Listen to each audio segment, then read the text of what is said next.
کاتتان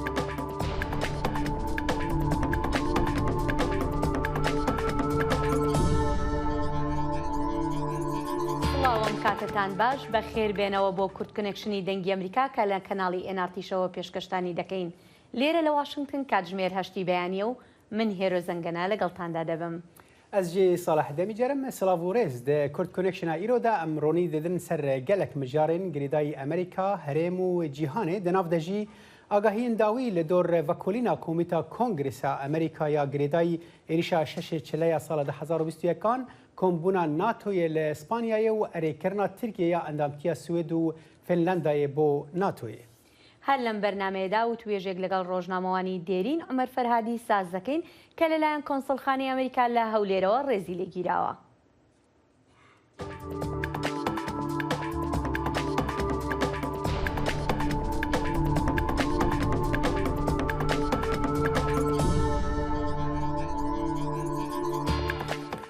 Komîta Encûmena Nûneran ku vekolînan li dor êrişa şeşê çile ya sala borî dike roca çarşemê daxwaznameyek derxist ji bo rawişkarê berê koşka spî Pat Cipollone ku wî pêwendî hebûn bi civînên ku têda parêzeran li ser stratejiyên têkbirina ji destana serokê berê Donald Trump di hilbijartinan de nîqaş kiribûn. Komîtê got ku wê daxwazname ya گواهیدانا Cipollone kir piştî bi destxistina belgerê dinên ku li ser wan bi taybetî ji bo gewahîdanê cihgirtine. Cipollone ku parêzerê payebilindê koşka spiyê Trump bû tê gotin ku xemên wî hebûn li ser hewildanên serokê berê bo hilweşandina encamên hilbijartinên 2020 û di demekê de wî gefa destkişana ji kar xwaribû. Ev daxwazname tê rojekê piştî alîkara berê ya koşka spî Cassidy Hutchinson hûrgiliyên nû derbarê reftarên Trump di şeşê çileya 2021 de pêşkêş kirin dema ku bi hezaran alîgirên wî ber avahiya Kongresê meşiyan û ketin hindir da ku pejirandina ji destana wî li beramber serok Joe Biden asteng bikin. ڕاپرسێکی نوێ دەری دەخات نزیکەی نیوەی ئەمریکایەکان دەڵێن پێویستە دانەڵد ترامپ سەرۆکی پێشووی ئەمریکا بە تۆمەتی ڕۆڵی لە ڕووداوەکانی 6 مانگی یەکدا سزا بدرێت. ڕاپرسەیەکی نێوەندی لێکۆڵینەوەی ئەسۆشیێتد پرێس بۆ کاروباری گشتی دەڵێت نزیکەی لە سەدا 48 ئەمریکایەکان لەو بڕوایەدان پێویستە ترامپ بەرپرسیار بکرێت بەرامبەر بەو هێرشە کوشندەی کرایە سەر کۆنگرێسی ئەمریکا. ڕاپرسیەکە پاش یەکەم پێنج دانیشتنی کۆمیتەی ئەنجومەنی نوێنەران بوو بۆ لێکۆڵینەوەکانی هێرشەکانی سەر کۆنگرێس لە 6 مانگی یەکی ساڵی 2021 و پێش دانیشتنە چاوەڕوان نەکراوەکەی ڕۆژی سێشەمە بوو کە تیایدا یاریدەدەری پێشووی کۆشکی سپی کاسیدی هاتچنسن گەواهیدا. قسەکانی ئەو هەتا ئێستا باشترین بەڵگە بووە بۆ کۆمیتەکە. اندام انجمن نونران کوماری امریکا لیز چینی ج وایومینگ دبیجه کو سروکی بره دونالد ترامپ مترسیه که نفخویه کو امریکا بره قط روبرو نبویه. چینی یک جدو کوماریانه که د کمیته انجمن دا لکولین لسر هولدانا سروکی بره یا هلوشاندنا انجامن هلبجارتنین 2020 و گرکرنا ایریشا شش چله لسر کنگرس امریکا دکه. چینی ترامپ وکو سروکی کی بری کو هول دده بنگهن کومارا دستوری جهولی را که بناف کر و بالکشان سر گواهیدانا روجا سشمه یا کاسیدی هاتچنسن آلیکارا کشکا سپیا ترامپ و هر وها گوت کو ترامپ نبتنه تفدیگره ل سرکرده این کوماری و بر پرسن هلبجارت ین کو خوکرن رهینه این وی ظلام خطرناک و بیاقل جبو آلیکاریاوی دکن. خێزانەکانی ئەو 67 کەسەی کە لە نێو بار هەڵگرێک لە ویلایەتی تێکساسی ئەمریکا دۆزرانەوە دەستیان کردووە بە پشتڕاستکردنەوەی خراپترین کارەساتی کە بەسەر ئەو کەسانەدا هاتووە کە بە دوای ژیانێکی باشتر هەر لە هندۆراسەوە هەتا مەکسیک ماڵەکانی خۆیان بەجێهێشتووە. لەو پەنابەرانەی لە نێو بار هەڵگرێکدا لە گەرمای سان ئەنتۆنیۆ بەجێهێڵرابوون 53یان گیانیان لەدەستدا لە کاتێکدا ئەوانی تر هێشتا لە نەخۆشخانە ماونەتەوە. پرۆسەی ناسینەوەی خەڵکەکان بەردەوامە بەڵام خێزانەکانیان مەرگی کەسەکانیان پشتڕاست دەکەنەوە کە هەتا ئێستا دەرکەوتووە 7 کەسیان خەڵکی گواتێمێلان. و هفته سرکرده کوما هفتان که بناوی جی هفته تناس کرن دست پیشخریه که بناسازی جیهانی به نرخ 600 میلیارد دلار دست پیکر که او دبیجه دست پیشخریه کمبر و ری یا چینه را پیشبازی بکه لکونر دبیجن که پیش نیازا و هن پرسکری کنه راپورتا پیامنرین دنگ امریکا انیتا پاول و پاتسی ویدا کوسوارا آگاهین بهتر هنه. هاوبەشێتی گروپی حوت بۆ ژێرخانی ئابووری جیهانی و بەرهێنان بەنیازە هەتا ساڵی 2027 بڕی 600 میلیارد دلار پێشکەش بە وڵاتانی بەرەڕسکانچوو بکات بۆ بوجەی ژێرخانی ئابووری وەک بەدیلێک بۆ دەستپێشخەری گەورەی چینی بە ناوی پشتێن و ڕێگا. سەرۆک جۆ بایدن پێشنیارەکەی لە ئەمیانەی کۆبوونەوەی لووتکەی گروپی حوت ئاشکرا کرد. ئەوەی ئێمە ئەنجامی دەدەین بە شێوەیەکی بنەڕەتی جیاوازە لەبەرەوەی بەندە لەسەر بەها هاوبەشەکانمان بۆ هەموو ئەوانەی نوێنەرایەتی ئەو وڵات و ڕێکخراوانە دەکەن واتەوانەی پشتیوانیم لێ دەکەن ئەوەش لە ڕێی بەکارهێنانی باشترین ڕێکارەکانی جیهانی کەدا ڕێژراون وەک شەفافیەت و هاوبەشیکردن و پاراستنی کار و هەروەها ژینگە. یەک لە سەرسی ئەو بوجەیە سەرچاوەکەی ئەمریکا و هەروەها وڵاتانی دەوڵەمەندی گروپی حوتە کە ئەوە بەرهێنانی کەمی حکومت بەکاردەهێنن و دامەزراندنی ستانداردا ئاست بەرزەکان کە بە مەبەستی زیادکردنی دارایی بۆ بەشی تایبەت داڕێژراوە. وڵاتانی ڕۆژئاوا بۆ چەندان ساڵە لە بەکارهێنانی ئەم پەیوەندگیریە بێ ئاگا بوون واتە لە پەیوەندی بواری ئابووری ئەوەش وەک ئامرازێک بۆ فراوانکردنی هەژمونی سیاسەتی دەرەکی جا ئێستا ئەوان پێکەوە گرت دەبنەوە لە پێناو بەرەو پێشبردننی هەتا ڕادەیەک پرۆژەیەکی یەکگرتوو. پلانی گروپی حوت سنگ دەخاتە سەر پەیوەندیکردنی دیجیتاڵ و یەکسانی ڕەگەزی و مسۆگەرکردنی خزمەتگوزاری تەندروستی و ئاسایش و کەش و هەوا و هەروەها وزە بەڵام جێبەجێکردنی ستانداردەکانی ڕۆژئاوایی لە بواری کاردا ڕەنگە ئاستەنگ بۆ وڵاتەکان بخولقێنێت. بەهۆی ئاسانی ئاستی و بەرهێنانەکانی چینی زۆر جار ئەمەوا دەکات و بەرهێنانەکان سەرنجڕاکێش بن و دەرەنجام تۆ وەک وڵاتێکی بەرەو ڕسکانچوو پێویستت بە ژێرخانی ئابووریت بێت. بەیژین ڕەخنەی لە دەستپێشخەریەکە گرت و بە ڕێبازێکی گەمەی بێ ئاکام پێناسی دەکات. حکومەتی بەیژین ڕەخنەی لە دەستپێشخەریەکەی وڵاتانی ڕۆژئاوا گرتووە و بە ڕێبازێکی بێ ئاکام پێناسەی دەکات. ئێمە لە دژی ئەم هەنگاوانەی ئەوانەی کە مەسەلەکانی جیۆپۆلیتیک بەرەو پێش دەبات هاوکات بە ناوی برەودان بە گەشەکردنی ژێرخانی ئابووری ناوبانگی دەستپێشخەری چین بە ناوی پشتێن و ڕێگا دەزڕێنێت.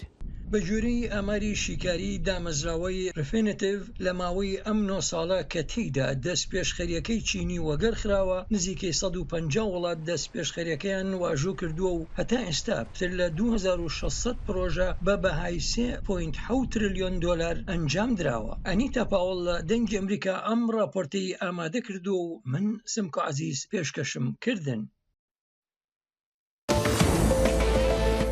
دەنگی ئەمریکا جافکانیەکە پێباوەریان و چاو ئاگاهیان.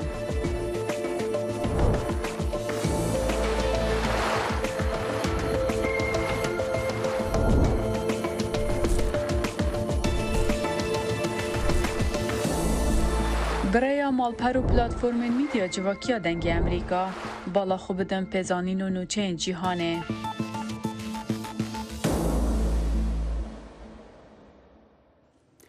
کۆمبوونا ناتۆ یا لە مەدریدê îro pênşemê dikeve roja xwe ya dawî di civînên du rojan de berî nihal hevkirinek di navbera Tirkiye, Swêd û Finlandayê de rê li ber her du welatên Bakurî vekir ku tevlî hevpeymaniya leşkerî bibin. Serokê Amerîka Joe Biden jî ragihand ku piştî şerê Rûsya li Ukraynayê Amerîka dê hebûna xwe ya leşkerî li Ewropayê ji bo demeke dirêj zêde bike. Biden got ku Amerîka dê li Polandayê bingeheke berdewam ava bike û du refên dinên balafirên şer F-35 bişîne Brîtanyayê. Amerîka her wiha zêdetir berevaniya ezmanî û şiyanên din dişîne Almanya û İtalyayê. تورکیا وەک هاوپەیمانێکی ناتۆ ڤیتۆی خۆی لەسەر داواکاری فینلاند و سوید بۆ بوون بە ئەندام لە هاوپەیمانەتی ناتۆدا هەڵگرت. ئەمەش لە کاتێکدایە کە دانیشتوانی تورکیا کاردانەوەی جۆراوجۆریان هەیە لەسەر ئەو ڕێککەوتنە کە لە نێوان تورکیا و ئەو وڵاتانەدا کراوە. وشەکانی سەرکەوتن و زاڵبوون بەسەر قەیرانەکاندا سەردێڕەکانی هاوبەش لەو ڕۆژنامانەدا بوون کە لە کیوسکەکانی ئیستانبولدا دەبینران. دوای ئەوەی تورکیا و سوێد و فینلاند ڕێککەوتن بربەستی لە پێش ئەو دوو وڵاتە ئیسکاندیناڤیا لابرن لە دەمێکدا سەرۆکی تورکیا ڕەزەب تەیب ئەردۆغان ڤێتۆی کرد بوو لە دەمێکدا ڕۆژنامەکانی حکوومەتی ستایشی تێپەڕکردنی ئەو دۆخەیان دەکرد و بە سەرکەوتنیان دەزانی بەڵام ئەو وڵاتیەی تورکیا سەبارەت بە مەسەلەیە هێندەش گەشتبین نەبوو. Türkiye şu açıdan bakalım. 3. Dünya... با لەم ڕوانگەیەوە سەیری تورکیا بکەین چونکە وڵاتێکی جیهانی سێمە دەبێت گوێ بۆ لەخۆ گەورەتر ڕاگرێت لە پێگەیەکدا نییە گەمە لەگەڵ ئەمریکا و رووسیا بکات تورکیا وڵاتێکی وابەستەی بیانیە و کەسێکی نەخۆش بیری لێ بکەوە کە ئامێری پزیشکیان لێبەستووە ئەگەر تورکیا پەیوەندی خراپی لەگەڵ وڵاتانی تری وەک رووسیا و ئەمریکا هەبێت ئەوە تورکیا لاواز دەبێت بەواتایەکی تر هەرچی وڵاتانی دیکە بیڵێن دەبێت تورکیا ئەنجامی بدات. لەلایەکی دیکەوە وڵاتێکی دیکە ئێستانبول دەڵێت بە ئاواتە کە ڕێکەوتنەکە ئاکامێکی باشی بۆ ئەوان بەدووادا بێت. بەو هیوایەی لێرە بەسەرکەوتنی گەیشتبین هەرچەندەش ئەوە نەدڵنیان نییە چونکە ئاشکرایە پلەی پەیوەندی ئیمەلە ڕووسیادا زۆر سوودبەخش نییە دۆخی ئۆکراینە ئاشکرایە بە قسەی رووسیا ئەوە ناتوو بوو کە ڕووسیای هەنداهێڕێش بۆ سەر ئۆکراینە بەرێت ڕەنگە بە پەسەندکردنی ئەم بەریارە بەشداریمان لەو هەوڵەدا کردی بێت بەڵام بەتەمای خوا سوودی بۆ ئیمە ببێت. دوای وتوێژەکانی تەنگەتاوی پلەی ئاستی باڵا سکرتێری گشتی ناتۆ یەنس ستۆلتەنبەرگ کوتی کە لەژێر ڕووناکای ئەو پێشکەوتنەی پێکەوە بەدەستمانهێناوە تورکیا پەسەندی دەکات فینلاند و سوید تێکەڵ بە ناتۆ بن. ئەو هەنگاوەش دوای ئەوە دێت کە ناوبرا و کۆبوونەوەی لەگەڵ ئەردۆغان و سەرۆکی فینلاند و سەرۆک وەزیری سوێد پێکێنا وەزیرانی دەرەوەی هەرسێک وڵاتیش لەم کۆبوونەوەیدا ئامادە بوون. سەلاحی پیرۆتی دەنگی ئەمریکا. دەربارەی ئەرێکردنا تورکیا ئەندامتیا سوێد و فینلاندایە بۆ ناتۆیە سەرۆکی ئەمریکا جۆ بایدن دۆه گوتبوو کو ئەمریکا لە بەرامبەر vê ئەرێکردنê tiştek nedayê Tirkiye. Ji bo agahiyên dawî niha hevkara me ozlem yasak ji pêşkongresa Amerîka bimeraye dem baş ozlem te çi tiştên nû divê derbarê de hene. Belê Salih wekî te jî got li ser li Washington Post û çavder dibêjin ku ser erêkirina Tirkiye qesra spî û rêveberiya Joe Biden rorekî sereke û giring lîstiye lê ser çawaniya vê rolê nîqaş şên dijber û birevajê hene ji ber ku dibêjin ku wekî te jî got Biden gotiye ku me tiştek nedaye Tirkiye li ser vê rexne hene pisporên li Washington dibêjin ku dikanekirina Erdoğan de sê tişt derdikevin pêş berevajî Washingtonê li ser rêveberiya Erdoğan guwaştin kiriye ji ber ku di destê xezinaya Amerîkada belgeyên xurt hene ku oligarkên Rusî li Tirkiye toleyên dijî Rusya binpê dike û karvidestên Türk jî rê li ber vê didin. Hefteya borî dema ku karvidestên Amerîkî çûne ser vê mijarê li ser Tirkiye guwaştin kirine. A di duwan jî daxwaza pir hêzdar ya Erdoğan hevdîtina kesane ya bi Erdoğan re wî kane kiriye. Asisya jî memoranduma ku belgeya lehevatinê ya di navbera her çand aliyê da di şeklekî ku Tirkiye xwestiye derketiye holê her wiha em dikarin bêjin ku li medya Amerîkî de jî ev derdikeve pêş ev nîqaşa gelo bi rastî rêveberiya Biden çi daye Erdoğan sozek ser bi taybet ev şanzdan daye yan jî nedaye lê dibêjin ku gelo em ê careke din hevalbendê xwe herî xurt di şerê dijî Daişê de bidin qurbaniyên Erdoğan bikin yan jî na ev nîqaşa herhal Amerîka wekme got dibêje ku wan tiştek nedaye ozem tu medya Tirkiye jî dişopînî divê derbarê da ku Erdoğan diyar bû ku li dijî endamtiya Swêd û Finlandaya ji nişkê ve ew yek erêkir yanî li Tirkiye behsa çi dibe divê derbarê de. Belê wekî ku ev nedeha çaverê kirin lê xalên ku me hîna nû diyar kir mîna ku ev serfiraziya Erdoğan tê li Tirkiye bi rastî ji dovir ve serfiraziyek mezin ya Erdoğan tê binav kirin lê em dikarin bêjin ji do pişt nîvro vir ve ev jingeha serfiraziya Erdoğan hêdî birexne û nîqaşên ser naveroka vê lehevkirinê diguhere. سروکی اپوزیسیونا سرکه یا CHP Kemal Kılıçdaroğlu جی اف پرس جی اردوغان پرسی و اردوغان رخنه کر گو که چی بو کوته حتی آنها دجبری دکر و تروکی ده چوی نوا 6 ساعت دا جوی دجبری آخه دو برده هر وها سروکا اپوزیسیونا پارتیا iyi Meral Akşener jî got ev dijberiya berjevendiyên Türkiye'de ye û Erdoğan ev degişkiriye. Her wa em dikarin bêjin ku opozisyona Türkiye dibêje ev serfiraziyek sexte ye û NATO û Amerika Türkiye xapandiye û ser guvaştina kiriye ku Erdoğan ji dijberiya xwe dest berdaye. بله هفکارا ما ازلم یاساکی جه پیش کنگرسیت مرا و گلک سپاس بدم. ئێستاش کاتی بەرنامەی لەگەڵ ڕووداوەکاندایە کە هەموو ڕۆژانێکی پێنجشەممان هاوکارمان بەڵێن ساڵح پێشکەشی دەکات. با بچینە لای بەڵێن بزانین بۆ بەرنامەی ئەمڕۆ چی ئامادە کردووە. بەڵێن سەرەتا پیرۆزبایی لێ دەکەم بۆ بەرنامەی لەگەڵ ڕووداوەکاندا کە لە میانی کورد کۆنەکشن پێشکەشی دەکەیت. بەر لەوەی دەست بە پێشکەشکردنی بەرنامەکە بکەیت دەمەوێت بە کورتی پێمان بڵێ بۆ بەرنامەی ئەمڕۆ چی ئامادە کردووە. سپاسی پیرۆزباییەکە دەکەم هێرۆ تەوەری سەرەکی بەرنامەی ئەمڕۆی لەگەڵ ڕووداوەکاندا تایبەت دەبێت بە دۆسەی تورکیا لە ناتۆدا بە تایبەتی پاش ئەو ڕێکەوتنی لەگەڵ هەردوو وڵاتی فینلاند و وڵاتی سویدا کردی.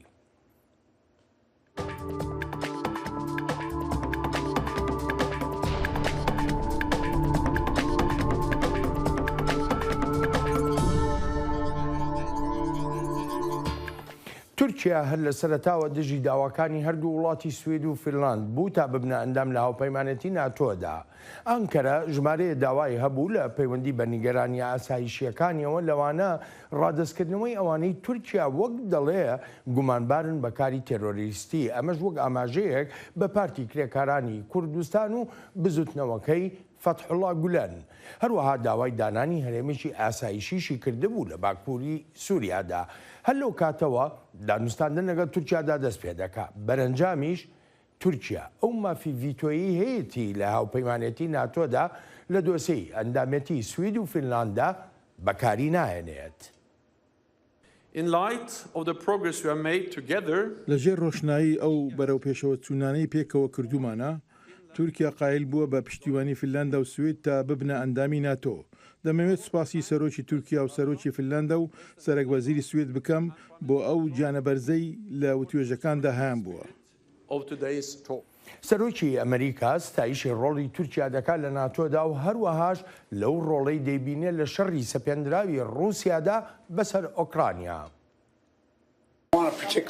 دەمەوێت بە تایبەتی سوپاست بکەم بۆ ئەو کارەی کردوتە. چارەسەرکردنی ئەم کێشەیە پەیوەندی بە سوید و فینلانداوە هەبوو. هەروەها هەموو ئەو کارە بەرچاوانەی دەیکەیت بۆ گواستنەوەی گەنم لە ئوکرانیا و رووسیا تۆ کارێکی مەزند کردووە دەسوپاست دەکەم. دەشمەوێت باسی ئەو دۆستایەتیش لەگەڵدا بکەم کاتێک دەفەتمان بۆ دڕەخسێت. ئەنکەرە جەخ دەکاتەوە لەوەی لەو ڕێکەوتنی لەگەڵ هەردوو وڵاتی سوید و فینلاندا کردوێتی هەرچیەکی ویستووە بۆی جێبەجێکراوە. هەر بۆیەشە وەک دەڵێ بەدەستی بەتاڵەوە ناگەڕێتەوە بۆ تورکیا. جەنابی سەرۆک خۆشحاڵم پاش ئەم ماوە زۆرە ئەم دیدارەمان هەیە هەم کۆبوونەوەی ناتۆ لە ڕووی کارنامەکەیەوە زۆر سەرقاڵ دەبین و زۆریش گرنگە و هەموو شتەکان دەستیان پێ کردووە. سپاس بۆ هەوڵەکانمان و لەو بڕواایشدان بەدەستی پڕەوە دەگەڕینەوە بۆ وڵاتەکانمان و ئاسوودەشین. ئەم ڕێکەوتنە لەگەڵ تورکیادا نیگەرانی لای هەر هیچ نەبێ بەشێکی کورد لە ڕۆژهڵاتی ناوەڕاستدا هێناوەتە ئاراوە. بەڵام هەندێک لە شیکەرەوەش ئاماژە بەوە دەکەن کە پێ ناچێت تورکیا هەرچیەکی ویستە بێ بۆی پەسەند کرابێ. دکتۆر جەبار قادر پسپۆڕی کاروباری تورکیا میوانی لەگەڵ ڕووداوەکاندایە. دکتۆر سەرەتا زۆر سپاس بۆ ئامادەبوونت. یەکەم پرسیارمەوەیە ئەوەی کە تورکیا دەیڵێ هەموو شتێکی بەدەست هێناوە وایە؟ نەخێر وان نییە تورکیا دەتوانێت لە نێوخۆی وڵاتە ئەوە بە خەڵک بفرۆشێتەوە کە ئەردۆگان پیاوێکە لەسەر ئاستی دنیا گرنگی هەیە و تورکیا توانیوێتی لایەنەکانی تر ملکەج بکا بۆ خۆی. بەڵام لە ڕاستیدا ئەمە وەکو دەڵێ یادداشتنامەیەکی لێک تێگەیشتنە کە بە زمانێکی زۆر دیپلۆماسیانە نووسراوە تەنانەت ڕۆژنامەنووسێک دەڵێ ئەوەندە جوان نووسراوە کە هەر کەسێک دەتوانێت بۆ خۆی لێکی بداتەوە لە کۆتاییدا ئەمە تێکستێکی سیاسیە نەک تێکستێکی قانونی کە لایەنەکان پابند بکات لەبەرەوە زۆربەی خاڵەکانی هەر بەوە پەیمان دەدەین سۆز دەدەین وا دەکەین بەڵام ئەوەی گرنگە لە ماوەی 1 ساڵەکان پرۆسەیە ڕنگ بێ بە کۆتایی بێ پێم وایە ئەردۆگان زۆر بەکاری دێنێ زۆر جاری تریش دەبینین کە مەسەلەکان بازارڕەکە گەرم دەکرێت و کێشە دروست دەکرێت چونکە لە ماوەی یعنی تاوەکو ساڵێکی تر هەڵبژاردن لە تورکیایە. ئەو جۆرە بەکارهێنانەی کە جەنابەت ئاماژەی پێەکەی دکتۆر زیاتر بۆ بەکارهێنانە بۆ هەڵبژاردنەکانی تورکیایە لە ناوخۆی وڵاتەکەدا یا بەکارهێنانە وەکو ئەردۆغان دەڵێ یا خەڵکی تری ژەندە لەشتیکەرەوە ئاماژەی پێ دەکەن بۆ دژایەتیکردنی پارتی کرێکارانی کوردستان هەروەها بزوتنەوەکەی فەتحوڵا گولەنیش. بۆ خۆی کاک بەڵێن پرسەکە بەڕاستی زۆر گەورەیە پرسەکە پەیوەندی بە گەڕانەوەی ئەمریکای بۆ ئەوروپا ئێمە دەزانین لە کاتی ترامپە ئەمریکا ڕووی لە باشووری ڕۆژهەڵاتی ئاسیا کردبوو و ئەوەی بە ناوەندێکی گرنگ تەنانەت لە ئەوروپا باس لە دروستکردنی سوپایەکی تایبەت دەکرایەوە ماکرۆن دەیوت ناتۆ لە کۆمایە بەڵام ئێستا گەڕانەوەی ئەمریکا بەو هێزە باس لە 300,000 سەرباز کە لە ئەوروپا جێگیر بکرێن هەڵبەتە نەک هەمووی ئەمریکایە لە هەمان کاتدا ئەمە لایەنێکی تری هەیە ئەوش ئەوەیە کە تورکیا هەوڵ بدا ئەو ڕۆڵە ناوەندیە گرنگەی خۆی جارێکی تر دووپات بکاتەوە لە بواری یا لە چوارچێوەی ناتۆدا لێرەدا هەوڵەکان بۆ ئەوە بوو کە تورکیا قایل بکرێ و بەڵامۆکو وتم یاداشتێکی یاداشنامەیەکی لێک تێگەیشتن ئاماژە کراوە و هەڵوێستەکەی تورکیاش مەرجدارە بەڕاستی کرانەوەی دەرگاکە بە تەواوی نییە بۆ سوید و فینلەندا لەبەرەوە چاوەڕوانی کێشەی زۆر دەکرێت لە ماوەی ساڵێک. دکتۆر وەکو جەنابەت ئاماژەی پێ دەکەی دەڵێی تەواوی هەوڵەکە بۆ قایلکردنی تورکیایە بەڵام لێرەدا من شتێکی دووسەرا بینم ئەزانی دوو جەمسەرەیە ینی ئێمە تورکیامان بینی ئەندامی ناتۆ موشکی S400 چەکی تری جۆرا و جۆر لە رووسیای نەیاری ناتۆ دەکڕێ بەڵام ئەندامانی ناتۆ هەڵوێستێکی ئەوتۆیان نەبووجگە لە ناڕزایی دەربڕین بەڵام بۆ ئەمەیان بە کۆمەڵێ داوای تورکیا قایل دەبن جا داواکان هەمووی بێ هەمووی نەبێ ئەمەیان بابەتێکی ترە ئەم دوو جەمسەریە بۆ خۆی ئێستا کێشەیەکی جددی هاتووەتە ئاراوە ئەوش ئەوەیە ناتۆ رووسیای بە گەورەترین هەڕەشە لەسەر خۆی و لەسەر ڕۆژئاوا داناوە و تورکیا ژۆکو ئەندامێکی ئەم ناتۆیە چۆن لەگەڵ رووسیا هەڵسوکەوت دەکا ئەمە کێشەیەکی زۆر گەورە دەبێت و نازانرێت تاوەکوکەی ئەردۆگان دەتوانێت لەسەر ئەم دووپەتە یاری بکە و بەڵام لایەنەکەی تری ئەوەیە بۆ خۆی بەڕاستی بەرژەوەندی خوازی و پراگماتیزم زۆر ناکۆکە لەگەڵ بەها و نۆرم و پرینسیپەکانە لەبەرەوە کاتێک بەرژەوەندەکان و پراکتیزم سەر دەکەوێت بە هاوهینەکان هەندێک دەنەرێن بەلایەوە بەڵام بە شێوەیەکی وا وەکو دەڵێ ئیخراجێکی وای بۆ دەکرێت کە زۆر ناکۆ دەریچێکی وای بۆ دەبینەوە دکتۆر من دەگەڕێمەوە بۆ لای جەنابەت هەروەکو لە سەرەتای لەگەڵ ڕووداوەکاندا ئاماژەمان پێکرد تورکیا لیستێکی داڕشتووە لە ناوی ئەوانەی نەیاری سەرۆکی تورکیا و حکوومەتەکەی ڕەجەب تەیب ئەردۆغانن وەک زۆرێک لە چاودێر ئاماژەی پێدەکەن تورکیا بە یاساکانی دژە تێرۆر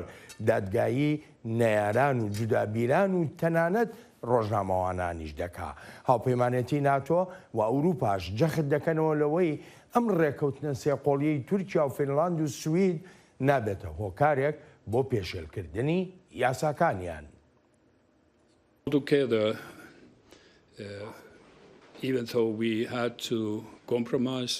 هەمومان پێکەوە هەرچەندە پێویست بوو لە بەردانواندن بکەین بەڵام دەمەوێت بڵێم لەمەوە دوژەر بەپەی یاسای فیلەندا دەڕۆین بەڕێوە پێویستمان بەوە نییە بۆهۆی ئەم ڕێکەوتنەوە هیچ شتێک بگۆڕین سەبارەت بە پرسی ڕازدەستکردنەوەش بەپەی یاسا و ڕێساکانی خۆمان کار دەکەین.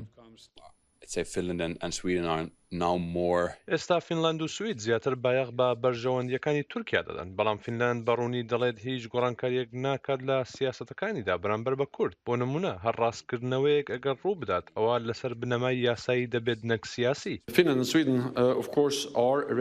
فینلاندا و سوید بە دڵنیاییەوە ئامادەن کار بکەن لەگەڵ تورکیادا بۆ ناردنەوە یا داواکان بۆ ڕادستکردنەوەی گومانبارانی تێرۆریست بەڵام لە هەمان کاتدا پرۆسەی ڕادستکردنەوە بە پێی پەیماننامەی ئەوروپا دەبێت واتە لە پەیوەندی بە سەروەری یاسا و سیستەمی یاسای ئەو وڵاتانەوە. دکتۆر جەبار ئەگەر بکرێ بە کورتی پێم بڵێ فشارەکانی تورکیا وەها دەکا هیچ یەکێ لە وڵاتانی ئەوروپا بە تایبەتی فینلاند و سوید پێشەلی یاساکانی خۆیان بکەن یاخود پێچەوانەی ئەو بەها باڵایانەی مافەکانی مرۆڤ یا دیموکراتی کە باسی دەکەن کار بکەن لەبەر فشارەکانی تورکیا؟ نەخێر باشترین بەڵگەشەوەی هەر لە پرۆتۆکۆلەکەیە یا داشنامەکەی ئاماژە بەوە کراوە کە هەرچی شتێک لەم بارەیەوە ڕوو بدا لە چوارچێوەی ڕێککەوتنی ڕادەستکردنی تاوانبارانەکە هیەکەتی ئەوروپایە نەک وڵاتە تایبەتیەکان لەبەرەوە لەم بارەیەوە باوەڕ ناکەم هیچ گرنگیەکی پێ بدرێەوە هیچ شتێکە لە وڵاتانە ئەوانەی کە بوونە بە هاوڵاتی خۆیان ڕادستی تورکیا ناکەنەوە و لە داواکردنی هەر یەکێک دەتوانێت پرۆسەیەکی زۆر دوور و درێژ بێ پرۆسەیەکی قانونی کە ئەو خەڵکانە مافی ئەوەیان هەیە تانەی لێ بدەن و جارێکی تر بچێتەوە بەردادگا لەبەرەوە پێم وایە مەسەلە سەرەکیەکان داواکردنی F-16 مەسەلە سەرەکیەکان ئاماژەکردن بە پێگەی گرنگی تورکیا لە چوارچێوەی ناتۆیە مەسەلە سەرەکیەکان ئەوەیە ئەگینا هەموو وڵاتانی ئەوروپا بۆ نمونە ئەوەی پەیوەندی بە ڕۆژاوای کوردستانەوە هەیە ئەوان لە بڵێن هێزە کوردیەکان لە ڕۆژاوای کوردستان بە یارمەتی ئەمریکا و فەرەنسا و بریتانیا هینەکە نەک بە یارمەتی سوید و فینلەندا و ئەم سێ وڵاتش وڵاتی سەرەکین لە ناتۆدا لەبەرەوە پێم وایە ئەو ڕێکەوتنامەیە ئەو یاداشنامەیە وەکوتم بە زمانێکی وا جوان داڕێژراوە بۆ ئەوەی تورکیا چۆن بێوێ بۆ خۆی لێکی بداتەوە بە خەڵکی بفرۆشە. باشە چ شتێکە بووە بە هۆکاری ئەوەی کە کورد بە تایبەتی لە سووریادا ئەو هەموو نیگەرانیەی هەبێ؟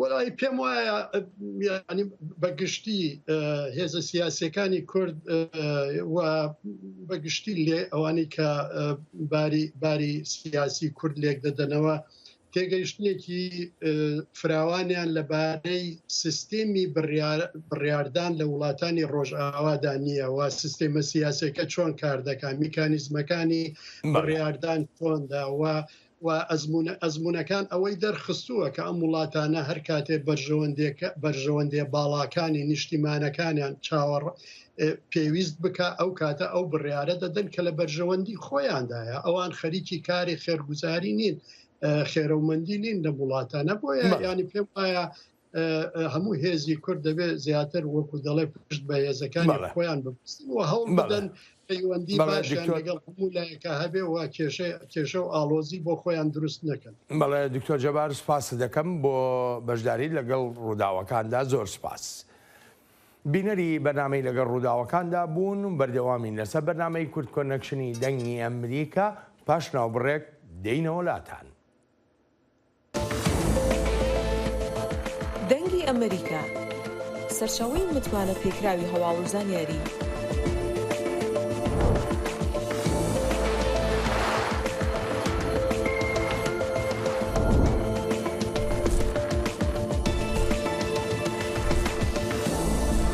لە ماڵپەڕ و تۆڕە کۆمەڵایەتیەکانی دەنگی ئەمریکاوە ئاگاداری هەواڵ و گۆڕانکاریەکانی جیهان بە.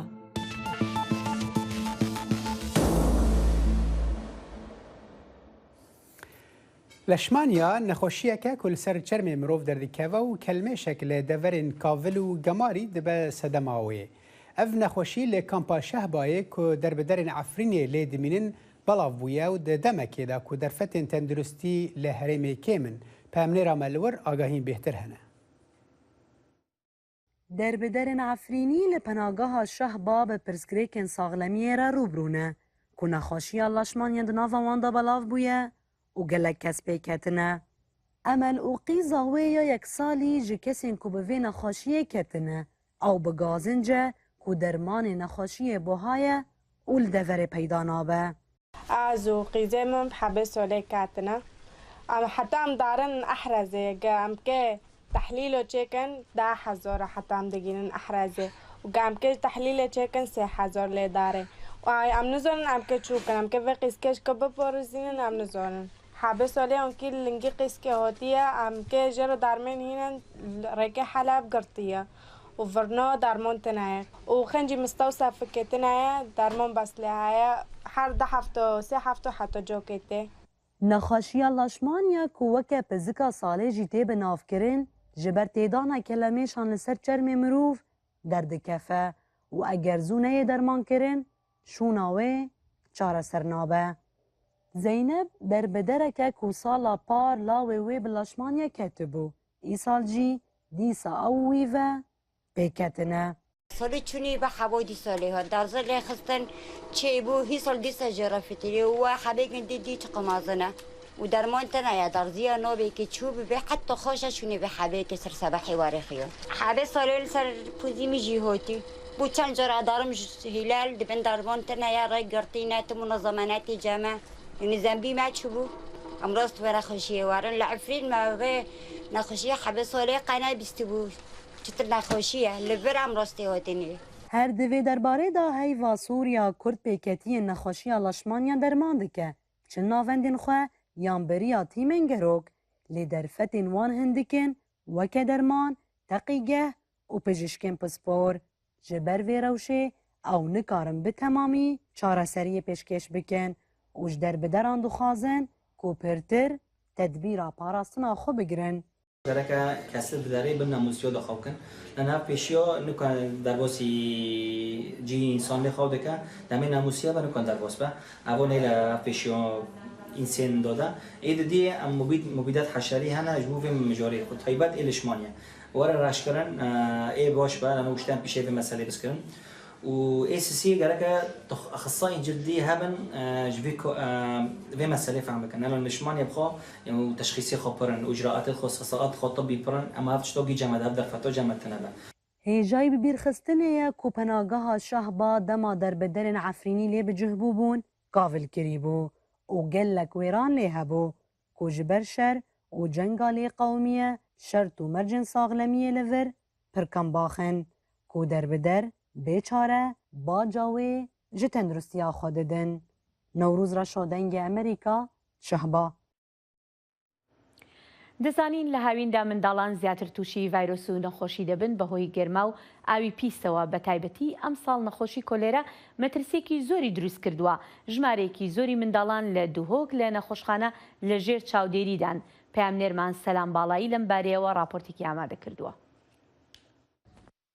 ورزه هاوین زارو توشی کومک نخوشیا دبن جبرگرمه و آوا نپاک ریجا هر زور لوی ورزی لنخوشخانه زارویان تین نواندن به تایبت ده اف سالا دا پتر مترسی هیا او جی بلابونا کل رایه لحرما کردستانی لنخوشخانه هیوی یا زارویان لدهوک هجمارک زور جزارویان هاتین نواندنو لجر چاره سریه نه الفيري ام بيشكين بارستارين نسا وقت داخلي مستشفى هيفيل بيتن محتاج هر حالة طارئ اكبت تتابع غرفة بيجن ان 10 ردرون هر حالة طارئ محتاج ام فيري بوچارة سرد كاين يانجي ام تشخيص كاين شينيكا الفيري ام دي تحويل ان 10 دي سري كاين دي تبريردان كاد محتاجي هر ان 10 يانجي محتاجي الرد هايا يا بيدوي لازم الفيري بو بيتاكرنو چارة سرد كنو ترتيب كرن دایگه زارویان بودنگ امریکا تین آخفتن و بحثا نخوشین زاروین خود کنو چاوانیا چاره سریا جلای ریو بریا نخوشخانه هیوی و بود هیتا انجام دان راستی او 6 روز از داخل کری من آکره یعنی خسته آکره و لیره وکو اکنینه گلک جایزه تایی چون بشتیم اینا ایره گلک وعزه باشتره دي فحصد ونويسي حتى فحص دار كان بس قداميني تيشتا بس الحمد لله وعزي قالك باشترى نساخيو يعني حرارته بيناتها تخاري آكري هندي علاج بود كير ناتها تخاري وقالك تحملي دا باش نامن وتشبكة شروب بدو دامي بس هر حرارت نتوتا خوری از أسبوع كالفيري وبتشكاون بهناوي طنجة والحمد لله نكاي باشا الدكتور قلت ما إن شاء الله أفرو يان صبيدي در كافن دکتۆر ئازاد عەبدولجەبار تایبەتمەندێ زارویان بەحسا وان نەخۆشیا کرد یەن دووەرزێ هاوینێدا زار و تۆشت بنێ گەل هاترا وەرزێ هاوینێ و گەل باڵاوەبوونا گەرماتیە بەرەبترێ زارۆک تووشی زکشون و دڕابوونێت بن سەبەبێژی بەرەبترێ میکرۆب حەجوی وەرزیت کردن خەڵک پتر دەردکەویت فێقی پترێ هەی بچێک پتر شێت دەستە خۆ بکەدە تشتا بکەدە دەوێ خدا دنیا گەرمە ئافتزانی ئەف ساڵە جەفاف هەژی فەپتر تووشی زکشون و دڕابوونێت بن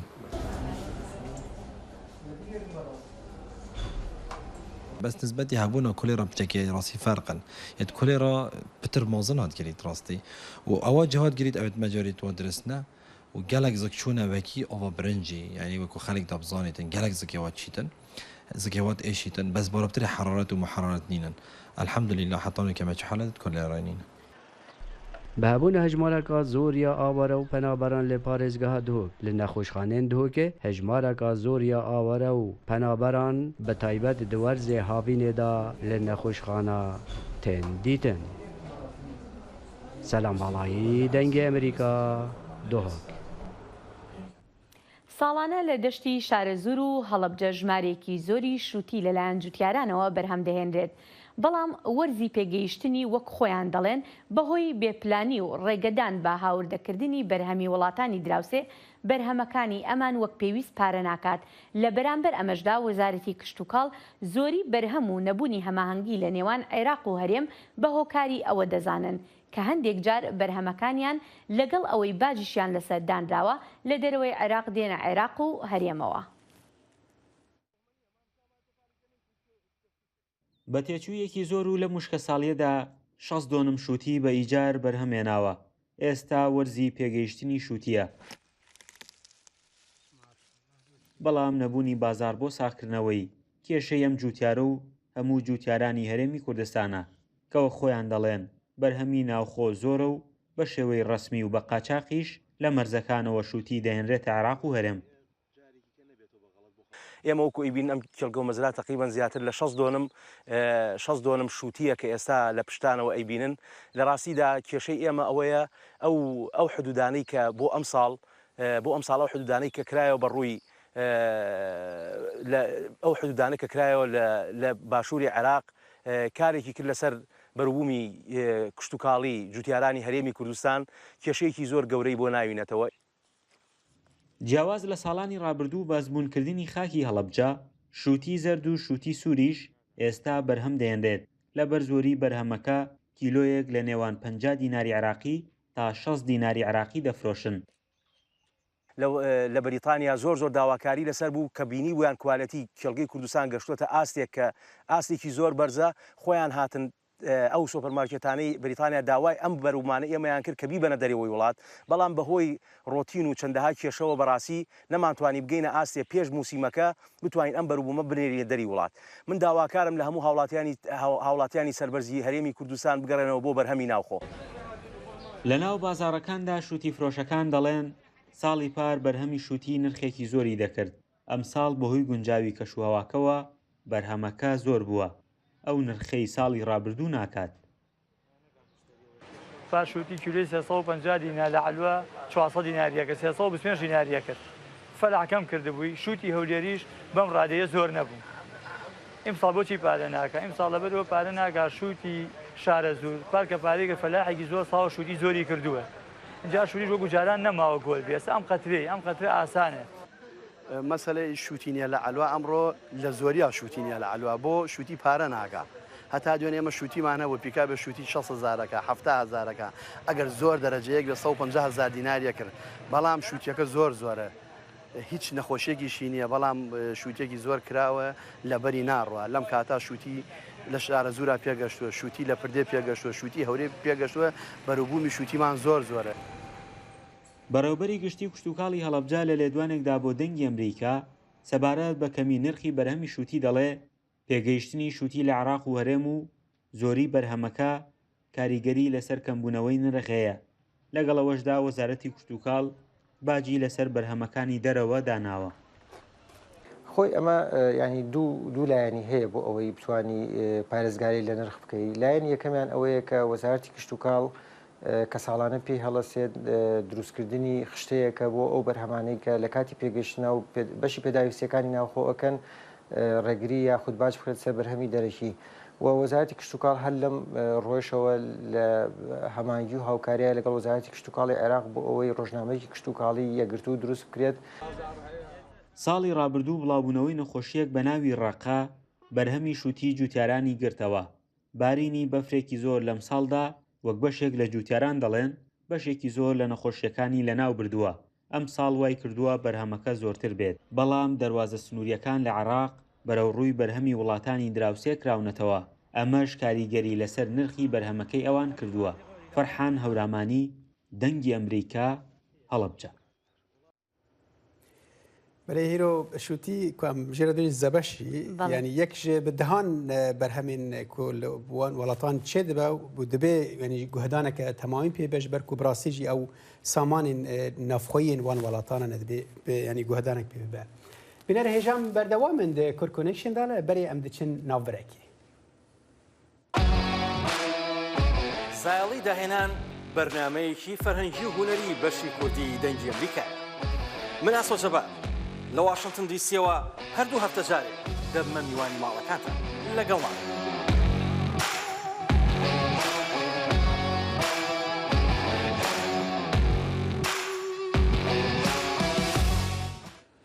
ڕابرت پاڵەدینە و کۆنسوڵی گشتی کۆنسڵخانەی ئەمریکا لە هەولێر ڕۆژی پێنجشەمە پێشوازی کرد لە عومەر فەرهادی ڕۆژنامەوانی دێرین. عومەر فەرهادی ناسراوە بە شێخی پەیامنێران یان پیری پەیامنێران بۆ ماوەی 15 ساڵ پەیامنێری بەشی کوردی دەنگی ئەمریکا بوو لە هەولێر. ئێستاش میوانی کورد کۆنێکشنە. کاک عومەر سەرەتا خۆم و هەموو هاوکارەکانم لە بەشی کوردی دەنگی ئەمریکا پیرۆزبایت لێ دەکەین بە بۆنەی ئەو ڕێزلێنانەوە لەلایەن کۆنسڵخانەی ئەمریکا لە هەولێر. دەکرێت پێمان بڵێیت ئەم بانگێشتکردنە بۆ کۆنسڵخانەی ئەمریکا چۆن بوو و بۆ تۆ چمانایەکی هەیە؟ زۆر سپاس بۆ چوونەکانیشتان، بەڵام من ماوەی دوای ئەوەی کە 7 ساڵە دەستم هەڵگرت لە کاری پەیامنێری دەنگی ئەمریکا لە پارێزگای هەولێر یان لە شاری هەولێر پێم سیر بوو بەڕاستی لە کۆنسڵخانەی ئەمریکاوە پەیوەندی تەلەفۆنیان پێوە کردم، پێیان گوتم کەوە کۆنسولی ئەمریکا لە هەولێر ئەوێ چاوی پێم بکەوێت. هینیان دانا وادایان دانا و من چوومە ئەوێ لە کۆنسڵخانەکە پێشوازی لێ کردم و وەکو ڕزمێنانیشی زۆر ینی دیار بوو بە خێراتیشی گەرمیان کردم. هیندێکیان پێدام ئێستاوە لە دەستمە ئارمێکە ئارمی وڵاتی یەکگرتوەکانی ئەمریکایە و نەخشەیەکی عێراقە کە ئاڵای ئەمریکا و عێراق و هەرێمی کوردستانی لەسەر و کە بەناوی کۆنسڵخانەی هەولێرەوە ئەویان پێبەخشیوم وەکو دیارەک و ڕێزلێنانێک. من بەڕاستی دوای 7 ساڵ دەردابڕان لەو کارە کەس منی لەبیر نەبوو لە هیچ لایەنێکەوە. پێم باش بوو، پێم خۆش بوو بەڕاستی کە ئەوان ئەو ژنایان هاتایە و چوون بۆ ئەوێ ڕێزگرتنێکی باش بوو بە تایبەتی قسەی خۆش و من بە هەندێک شتی کۆنیشم خۆم برد لۆگۆیەکان و ئارمەکان و زۆر چۆن وێنەی کۆنم لەگەڵ بەرپرسان و ئەوانەی کە چاو پێکەوتنم لەگەڵیان کردووە، کاسێتەکانی کە راپۆرتەکانم لەسەر ئاماهی کردووە هەموو بردم بوو هەمویان دی ینی بەڕاستی پێیان سیر بوو گوتیان تۆ ئەرشیفێکی جوانت هەڵگرتووە ئی دەنگی ئەمریکا. من ئەو کە لە ساڵی 2000ەوە لە مانگی نیسانی 2000ەوە بەڵێ کاک عومەر کەواتە ڕێزلێنانەکە بەهۆی کارەکانت بوو بۆ بەشی کوردی دەنگی ئەمریکا. بەڵێ بەو ناوە بوو پێم باش بوو چونکە بەڕاستی ینی کەس ئەوەی لە یاد نەبوو. دوای 7 ساڵ دابرانم و 15 ساڵ و 6 مانگ ئیشکردنم باش بوو ینی ماریان ئاوە بێکەوان ئەویان هاتە بیر و من پێم خۆش بووەوە چونکە بەڕاستی من لەو کارە ماندوو بووم لە تەمانێکی گەورە من کە کەوازم هێنا لەو کارە تەمەنم 77 ساڵ بوو، ئێستا 84 ساڵم. لەبەرەوە پێیان دەگوتم شێخی پەیامنێران. شێخ مانای ئەوە نا شێخی تەریقەتۆین، شێخ مانای پیرەمێرد بڵێن پیرە پیاو بەو ناوە ئەو ناوایان لێنام لەبەر لە زۆر بۆنەکان کە کۆ دەبووینەوە لە کۆنفرنس کۆنفرانسەکان گەنجی وا هەبوو پەیامنێری دەستگاکانی ڕێگەیاندن لە تەمەنی نەوەی من بوون. منیش بەڵام من بە نەفەسێکی گەنجی بە نەفەسێکی دڵسۆزی بە پاچی شکەم کرد هەروەکو خۆی بەرنامەی رادیۆی دەنگی ئەمریکا کە لە ساڵی 1942 دامەزراوە کە دروشمەکەی دەڵێ هەواڵەکان خۆش بن یان ناخۆش بن ئێمە ڕاستیەکان دەڵێن ئەوە هەر لە یازمان بوو زۆر بەبێلایەنی هەواڵەکانمان دەگواستەوە بۆ رادیۆکە. بەڵێ کاک عومەر دەزانین لەگەڵ ئەم تەمەنێکی دوور و درێژی کاری ڕۆژنامەوانیت هەیە لەگەڵ زۆرێک لە ڕووداوەکانی عێراق و هەرێمی کوردستاندا ژیاوی ئایا بەنیازی ئەو ڕووداوانە بکەیتە کتێبێکی بیرەوەری و بڵاوی بکەیتەوە؟ بەڕاستی زۆر برادرانیش داوای ئەوم لێ دەکەن ئەو یادگاریانە بنووسمەوە من بەر لەوەی کارکردنی دەنگی ئەمریکاش لە ڕۆژنامەکانی هەرێمی کوردستان کارم کردووە بەر لەوەشانی لە کاری سیاسیش کە ماوەیەک چەند ساڵە کارم کردو و پێشی سەردەمی پاشایەتی و سەردەمی کۆماریش با بڵێن یادگاری زۆرم هەیە بەڵام بەڕاستی توانای نووسینم نەماوە ئێستاش خوێنەری نووسرا و زۆر کەم بۆ بەڕاستی لەبەر ئەو ئینتەرنێت و مۆبایل و کۆمپیوتەر و ئەو شتانە کەم بۆتەوە ئەو توانایشم نییە من ئەو شتانە نەکوی یادگاری زۆرم لەبیرە تایبەتی ڕووداوەکانی عێراق و کوردستان و زیاتر هی شاری هەولێر و دەوروبەری هەولێریش من ئەوانم لەوێرە بەڵام بەڕاستی زۆر داوام لێ دەکرێت بەڵام بەڕاستی توانای ئەوم نەماوە چونکە من بەڕاستی ئەوە ژیانی تایبەتی خۆمە کێشەمان هەیە بۆ خۆمان. بەڵێ باشە کاک عومەر ئەگەر کەسێک بێوێ یارمەتیت بدا بۆ نووسینەوەی یاردەوەریەکان تۆ ئامادەی یادەوەریەکانی خۆتیان پێ بگەێنی تاوەکو ئەوان بۆت بنووسنەوە بیکەن بە کتێب؟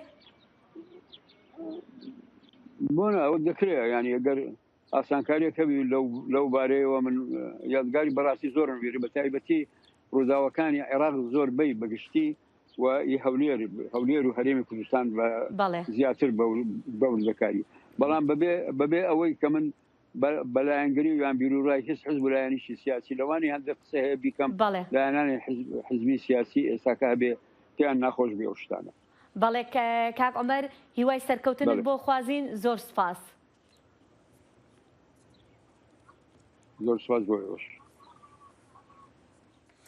پێشکەتنا تەکنۆلۆژی یا کو دەبێ تشتێک بە بە ناوێ وێب 3 کو لەسەر بنگەها تەکنۆلۆژیا پەرەیەن دیجیتال هاتیە ئاواکردن پێشکەشکەرن وێ نەرینە خوێ یا ئینتەرنێتا نەناوەندی دەردەبرن ژێ کۆمپانیên مەزنن وەکو فەیسبوک و گوگلێ و هەن کارسازên تەکنۆلۆژیا یەن ژن پشتڕاست دکن کو ئەو ژی di مەیدانê de hene لە vê raportê temaşe bikin. کاتێک مارک ریکسبۆنزۆ کێشەی هەبوو لە دۆزینەوەی ژنانی ئارەزویان لە بەشداربوون لە وێب3 هەبوو گروپێکی تایبەت بە خۆی بە ناوی Women in Web3 دامەزراند. وeb3 شۆڕشی داهاتووی ئینتەرنێتە. هەموو پلاتفۆرم و ڕێکخراوێک و ئابوووریەکی دیجیتال خەریکە لا مەرکەزی دەکرێت. تۆڕی ئینتەرنێت لە سەرەتادا زیاتر پەیوەست بوو بە پەیوەندیکردن لەسەر بنەمای دەقی نووسراوە بەڵام ئەوەی پێی دەوترێ وeb2 بازرگانی ئەلکترۆنی و سۆشیۆل میدیای هێنایەتە ئاراوە. وeb3 بەڵێنی ئینتەرنێتێکی لا مەرکەزی دەدات کە ئازادی کۆنتڕۆڵکردن یا فرۆشتنی زانیاریەکانی خۆی هەبێت بەشێک بێت لەو کۆمەلگایانە بەبێ سۆشیۆل میدیا زەبەلاحەکان.